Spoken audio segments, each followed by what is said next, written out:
And again, it's so nice of you to volunteer time. We really appreciate this. I'm going to try and keep it short and sweet. We definitely don't have to take up the full hour. I know you probably don't have a lot of time, so, but just a little bit of background. We interviewed some scientists last year from Amgen, and our students just loved it. They loved, I know that you actually have taught before, so I'm especially excited to interview you. But our teachers loved this, our students loved it. I can share with you some of the profiles that we created last time, but people really love seeing kind of the day-to-day life of the folks at Amgen, and also seeing the paths that folks took to get to their current jobs, and hearing what their interests were in high school, and just making them a lot more easy to, connect with. So again, we really, really appreciate this, and we're also hoping to reach more Amgen staff and just increase the awareness of ABE at Amgen. So if after this interview, and it doesn't have to be, like today or next week even, anytime down the line, if you find yourself wanting to possibly visit an ABE classroom or school. I would love that. Oh, wonderful. Okay, I'm going to make note of that. We are super happy to hear that. I will definitely, after this call, I'll follow up with you. I'll circle back with my team, because we would love to list you as someone who's interested in speaking with students. And the size of the group will vary, and we'll give you a lot of stuff beforehand to help you feel prepped. But that is great to know. So thank you. No problem. Awesome. Okay, great. So unless you have any questions for me, we can go ahead and jump right into things. Nope, I'm good. Great. Awesome. Well, I guess I would love first to just hear some of your story and your journey from when you were a student yourself in high school to where you are now. Okay, yeah, sure. So I actually, I went to Stuyvesant High School in New York City, which is I think a decently well-known school on the East Coast. It's a science-based high school. I was really passionate about math and science, and actually I worked at a lab at Cornell Medical College throughout high school. I babysat for a scientist, and that's how I got the initial lab tech job.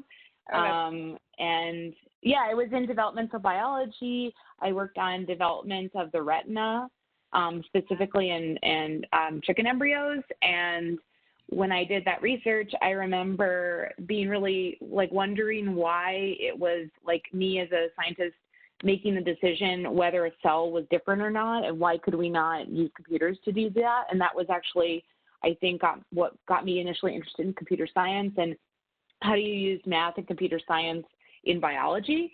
I was very fortunate in high school. Sky was great with getting me exposed to computer science even as a sophomore in high school. I think that I was extremely fortunate to get the opportunity to work in a lab in high school, and it got me ultimately interested in applying to MIT.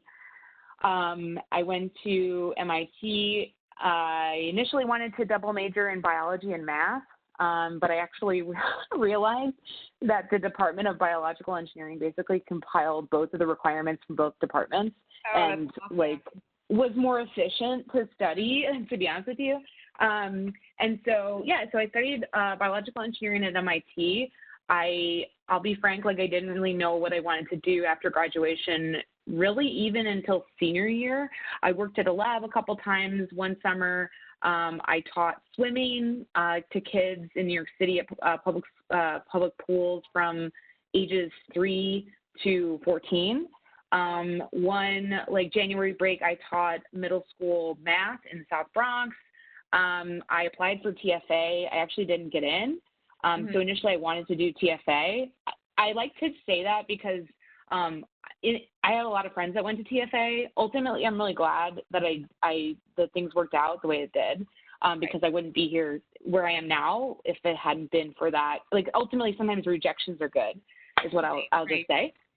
But I TA'd in undergrad. I think that I've always been quite passionate about, like I said, math and computer science applying to biology. It was in the middle of the recession when I was graduating. I was very lucky to get a really fantastic engineering rotational program job at Beckman Coulter. So Beckman Coulter is a life science instrumentation company. They basically make instruments that you use in the lab. And so when I was an undergrad at MIT in bioengineering, I got really excited about how do you measure biology? Like, how do you quantitatively measure what's happening in a biological system? And instrumentation is really key to that. And so I discovered my love of electrical engineering, computer science in bioinstrumentation in my senior year at MIT, and that got me to join Beckman Coulter. And I was at Beckman for about 4 years. I worked in Fort Collins, Colorado, which was very different than where I'm from or whenever I went to school. Yeah. I think it was a great experience. I worked with a small group of engineers. I got really interested in transferring, and I got involved in transfer to manufacturing for our products. I worked on high-speed cell sorters. So these are instruments that sort cells at 100,000 cells per second. Wow. They're frequently used in academic laboratories at universities across the globe. And I got really interested in operations. I debated during my time at Beckman whether I wanted to go back to grad school to get my PhD or not. Ultimately, I got really excited about understanding how business decisions are made and how to enact change in companies. And that led me to go back to MIT for a dual degree program where I got my MBA from Sloan and my master's in biological engineering. So I came back to the same department I did my undergrad in for my master's. And sorry, this is really long-winded. No, but then this is great. The more the merrier. Really, this is awesome. Thank you so much. And then during my time in this dual degree program, it's called Leaders for Global Operations. I did my master's thesis research at Amgen, studying genetic drivers behind high productivity cell lines. So Amgen, most of Amgen's products are actually made by cells. We engineer the cells to produce different proteins. So it's really good to understand why certain cells are more productive than others. And that was really what my research was focused on. And then I joined Amgen in 2016 in a digital integration role in process development. And ultimately that led me into a role leading artificial intelligence strategy across process development, Wow. which then led me earlier this year into leading data science for digital health and innovation at Amgen. So that was a long-winded answer. Cool. I'm honored to speak with you. I've been really enjoying all of these. We have, I think, 10 or so. You are one of about 10 profiles that we have this season. And I just love it. I actually, my ears always perk up when I hear engineering and computer science, because that's kind of more my direction, less so life sciences. But I wear many hats for ABE, but one of them is comms and outreach. So I get to do all this cool stuff, talking to really fascinating Nice. people. So it's really inspiring. I love it. I feel like a student all over again. Awesome. But no, that's so great. Can you talk a little bit about your teaching, actually? Because I believe you taught STEM subjects, correct? Yeah, so I taught middle school math, high school math, and physics. Middle school math I did as I did during a January break term. We had a month off at MIT, so I taught then. As part of, I was pursuing an education certificate at MIT, and so I taught high school math and physics.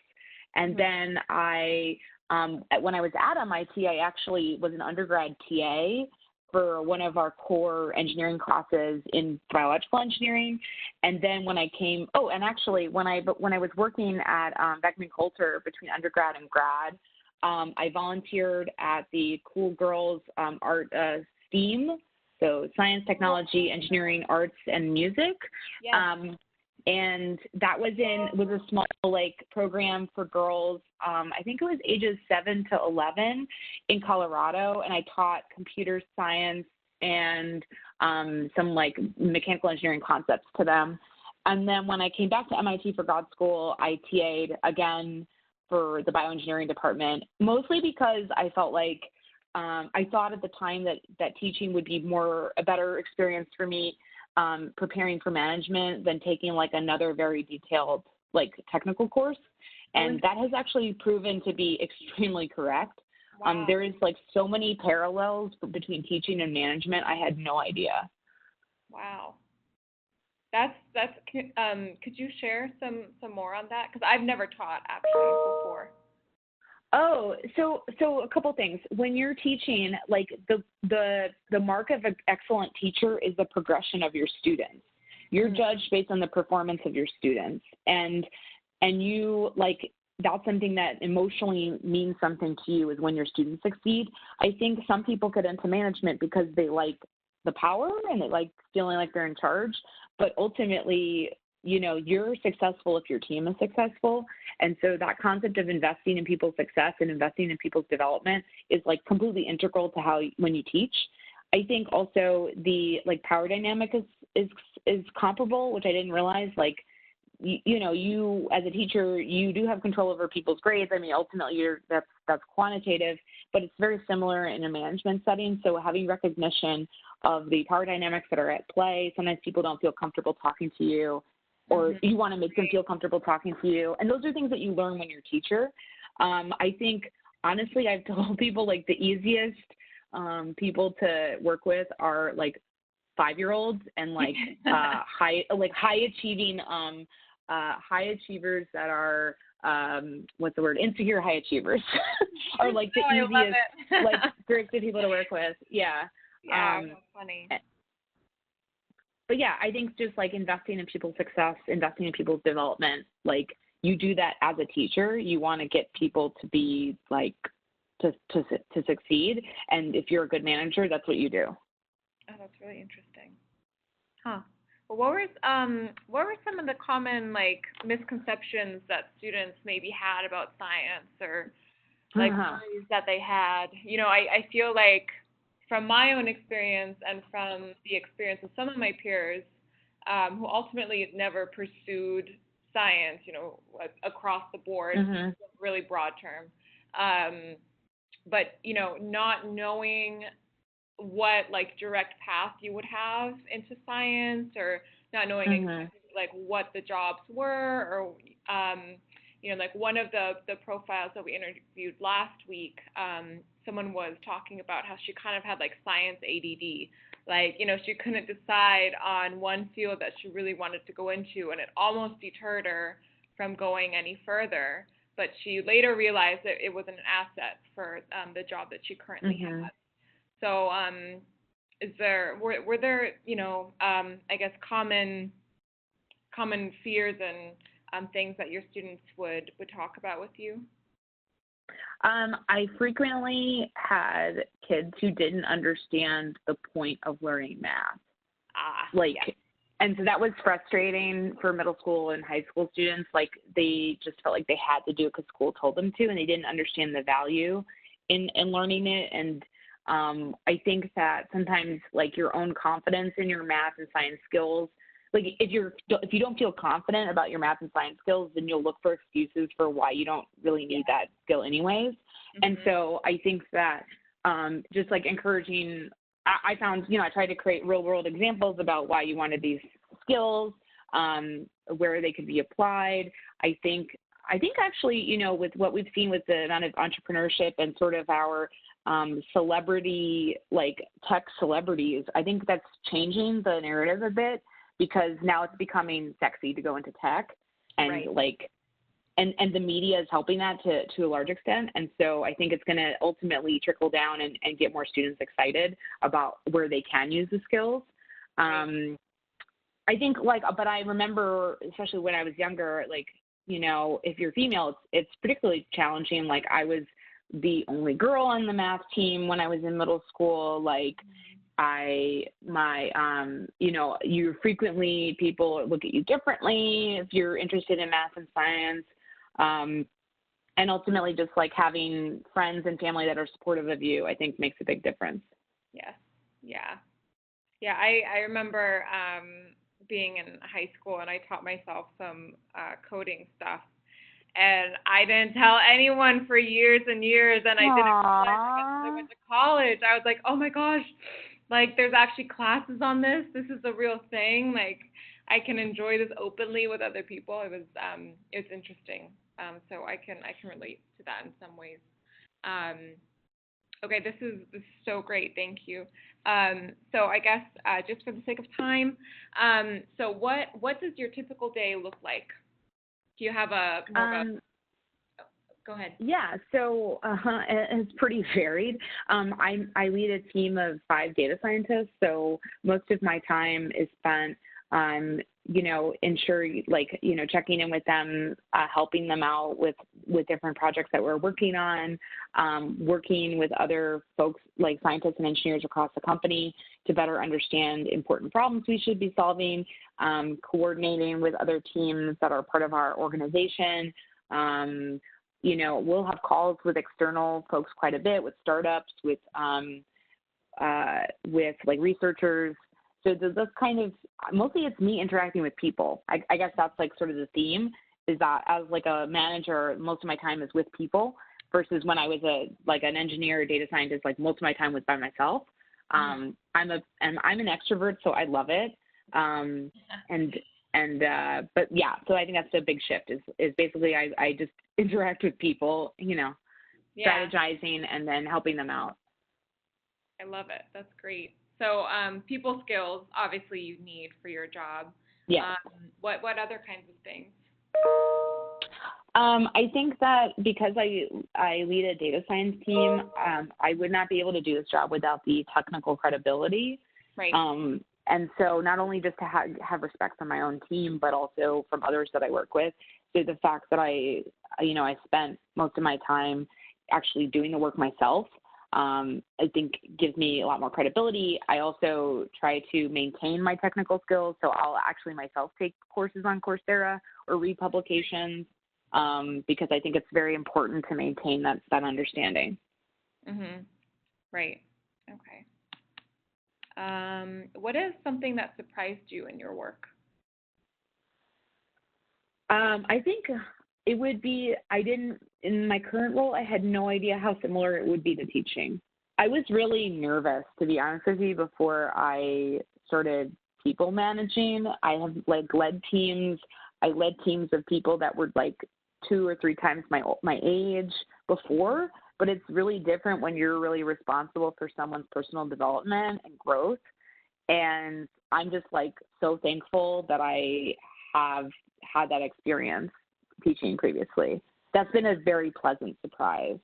I also think what's really a funny surprise, maybe less pleasant, is that most of your problems are not the technology. Most of your problems are people or process. Yeah. So, and it's interesting because I notice this a lot because I have a few members on my team that are recent undergrads, and they're so used to oh, well, the data will be ready for me and then I can just analyze it. It's no, this is the real world. We have to talk to somebody. We have to get approval. We have to get the data. We have to clean it. Nothing is easy, And so I think that's that's a big shock for most folks that are, working in general. Mm-hmm. So what advice do you give to these new undergrads on your team? I think advice I give them is that they're a lot smarter than they give themselves credit for. And I really try to, I feel often, and I work with a lot of students that are from schools similar to MIT, where you're you might have been the best student in high school or previously, and you're no longer. And so your ego gets quite crushed, which I think is good. It's really good to have humility, but sometimes, they need encouragement. What other advice do I give them? I tell them that it's going to feel not as well scoped as what they're used to. They'll feel they don't have as much direction. I try to give them a lot more accountability so that they are more in charge of their own destiny. It's a big shift because in school, you're kind of told this is the project, this is what you have to do, this is when it's done, and your teacher's like constantly on top of you when you're going to get it completed, and you have deadlines. And then like in real work, you have deadlines, but like no one's going to tell you how to do it. You have to figure it out. So I try to ease them into that a bit. Like I try to scope things well with them, but make them aware that like real life doesn't work the same way. Exactly. Yes. And you know, you have to go out for opportunities as they come too, which I feel like with a lot of your success, you know, it sounds like you were so involved in high school and you really put yourself out there. So for students who aren't as extroverted as yourself or who maybe don't have that drive right now, what advice would you give to them? I think what they have right now, which I didn't have to the same extent when I was in high school, is like the plethora of materials and information you have on the internet is just like insane compared to what I had in high school. That if you want to enter a competition, if you want to enter a challenge, like you're not as limited by geography as you might have historically. If you don't learn well in a more didactic setting, like there are ways you can like watch YouTube videos.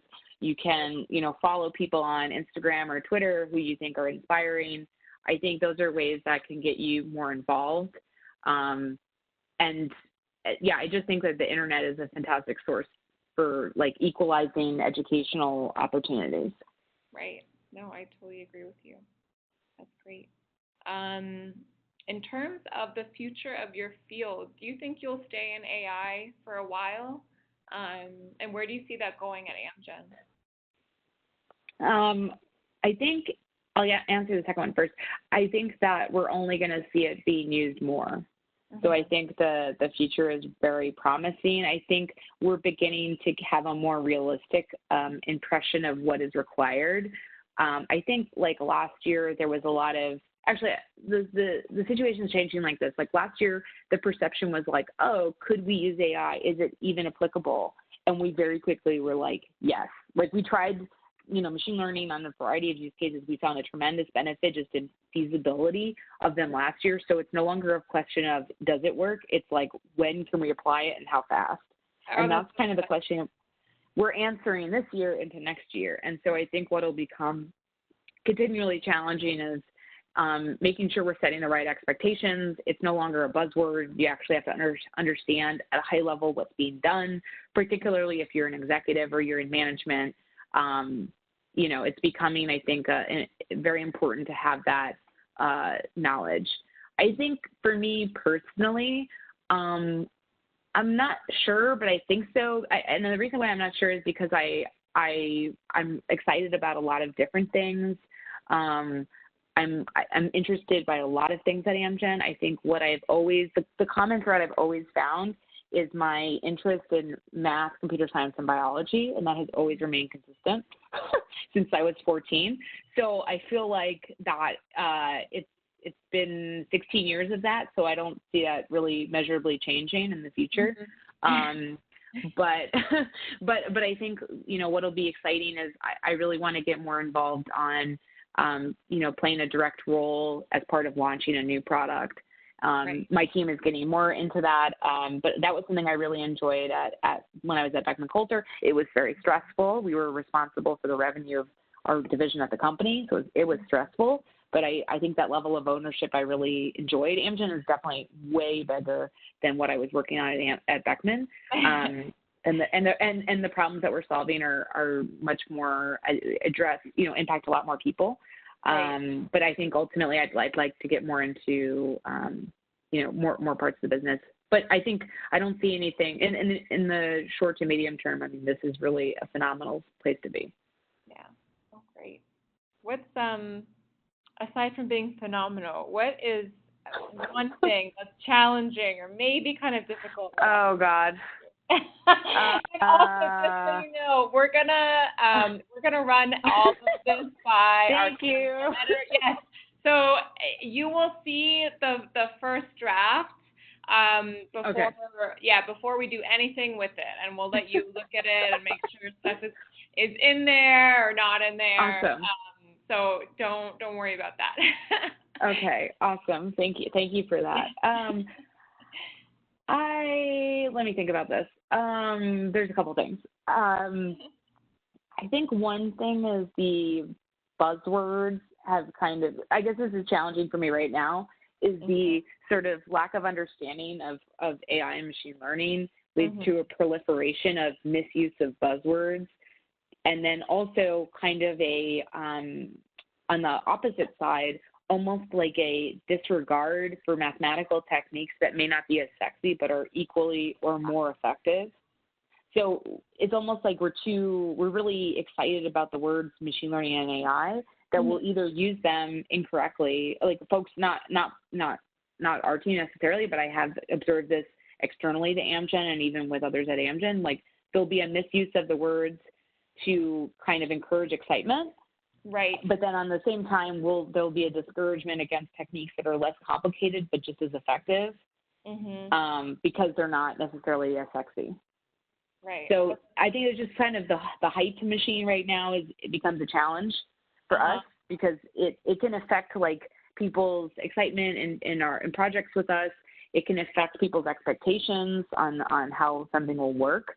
So that's kind of been the challenge. Oh, wow. So if that makes sense. It does. So how would you define AI in your work? So I primarily define like machine learning as a technique that is used where you have a computer algorithm that learns the relationship between inputs and outputs. Like I have an input and an output, and my machine is figuring out what representation relates them the best. That's really what machine learning does. AI is the way it's typically defined is something that could be done by a human is done by a machine. And you could think of like very routine tasks that humans do as not complicated to like automate. You know what I mean? Like if you're clicking buttons in a very consistent manner for like approving something, that's not really like what we think of when we think of like like AI, like the robots. That's just basic rules. But it's typically thought of as things that were like decision making that was done by a human is done by something artificial. I think what I'm more excited about is sort of, I think machine learning itself is far more exciting because when you have an algorithm help you understand the relationship between the inputs and the outputs, that's particularly valuable for biology because we have so many pieces of data we're collecting from genomics to protein levels to response to therapy that we kind of need the algorithms to give us more information. It's just I think of where we are with biology, where we were with aerospace in the early part of the 20th century. We're really at the beginning where we're still doing a lot of experimentation. They don't do that when they make airplanes. You know what I mean? They do a significant amount of modeling before they ever build an airplane. We have to put things into mice. We have to put things into humans, and so I think that where I see the power of machine learning is that we can better understand biology, and that'll ultimately make it much faster for us to get, and faster and more efficient to us to get products to market. That's awesome. I would love to reach out to you for a guest blog post or something on this. Oh, that'd be great. If you would be open to it. Oh yeah, no, I love this stuff. I don't. I have to double check. There's no conflict of interest, but it would just be on our program website. We're always trying to feature more subjects, not just biotech. And you have so much to say on this. It's really interesting to listen to as someone who doesn't have any experience in it. So thank you. That's really of course. Cool. So what advice would you give, I guess, so in closing or almost closing, two things. What advice would you give to students interested in your job? Say they read your profile and they think, oh my gosh, I want to be just like Kerry. What advice would you give to them, and what classroom and educational experiences were most useful for preparing you for your job? Okay, I'm gonna try to think back to high school because I have like very specific things I recommend to people like now. Because this is actually quite a common question I get at Amgen. So there's a lot of. I'll just describe that briefly, and then I'll talk about like high school to college. There's quite a bit of scientists at Amgen that are really excited in getting into data science, and typically the missing piece for them is that they don't know how to code. Because the algorithms that are available currently are not like point and click solutions. You actually have to know how to work with computers and build computer programs. And so I typically recommend to those folks at Amgen to take like a programming class because they actually already have the math background. Usually they have the statistics background and they certainly have the biology background, but they're just missing that last piece with the computer science part of it. For students in high school, for students in high school and college, I would really, really recommend it is never too early to learn how to code. I taught 8-year-olds how to code. It was a very different language. It's called Alice. It's a visual programming language that Carnegie Mellon developed that is like a way to teach the concepts of programming. And it was intended to increase female participation. And like 8-year-olds were doing it, and they were teaching their parents. I really strongly believe there's like no age when my dad is 72. He got a foot fracture recently and he was so bored. I was like, well, why don't you teach yourself Python? And he started to teach himself Python. Like well, there's I no was age. going to ask you, is that the language that you would recommend to your peers at Amgen? Is it Python? Is it R? I recommend Python typically. I'm annoying and I say you should learn both, and everyone rolls their eyes at me. I'm the same way. I learned R first, and I got hooked on it in college, and then I picked up Python after. But Python is much more the syntax. I think it's pretty Western centric because I think they built the syntax so that it would mirror English language. Yep. Yeah, so it was easier to pick up, but that's interesting. Yeah, I think if you're like in like what I found to be effective for like the 8 to 11-year-olds was like non-text based programming, like visually based programming, which you can use. Alice is really well known by Carnegie Mellon. It's like a visual. You create stories, and it teaches you the concepts of object-oriented programming through like instance of cat. Like this is an instance of class cat. Cat has a method, wagging its tail, stuff like that. Like, it teaches you those concepts in a fun and approachable way. And then, I think my high school is so annoying. At Sky, they taught us Scheme, which is a Lisp programming language, which is like really crazy. MIT used to require it as the intro to CS language, and everyone hated it. And then they switched it to Python in like 2004. But at Sky, I had to learn Scheme, which was crazy. I would recommend Python probably to high schoolers.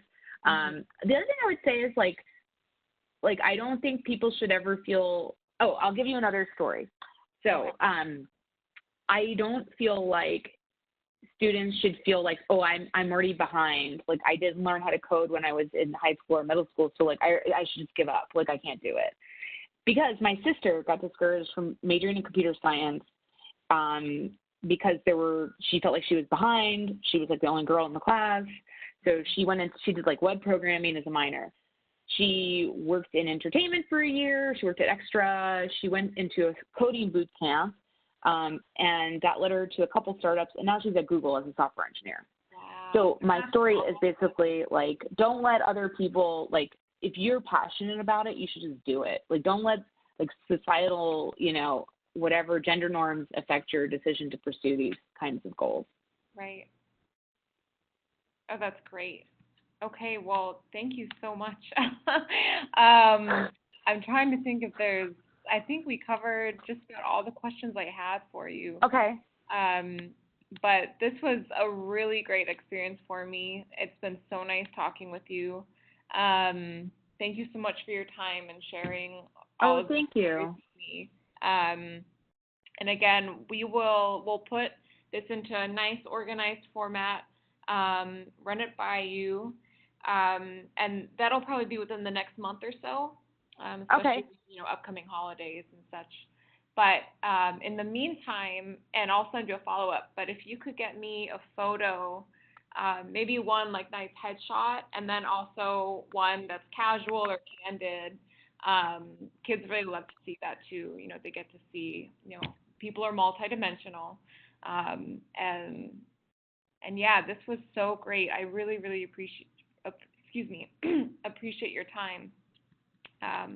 Oh yeah, I love doing this. Like you know, I love doing this sort of stuff. I think when I graduated from my grad program, I kind of, well, so to be frank, like when I was back at MIT in grad school, I loved this sort of doing volunteering and stuff like that with kids. I just felt like Cambridge didn't need another MIT person teaching. You know what I mean? There's so much resources that are available. When I was in Colorado, I really felt like I made a difference because there were so few female engineering role models available. And so, you know, now that I'm in California, I'm like, I used to advise for my old sorority from MIT, but in Colorado, I might advise here again. So I'm always really excited about these kinds of opportunities. Oh, that's great. Well, that's really, really good to know. We'll definitely be reaching out about, you know, opportunities to speak at some ABE schools. We would love. Oh, yeah, I'd be happy to. Okay. Awesome. Great. Okay. Well, thank you so much, Kerry. I think that's it, unless you have any questions. Thank you. Okay. No, thank you so much. Okay. Have a great rest of your day. We'll be in touch soon. Okay. Sounds good. Okay. Bye. Thanks. Bye.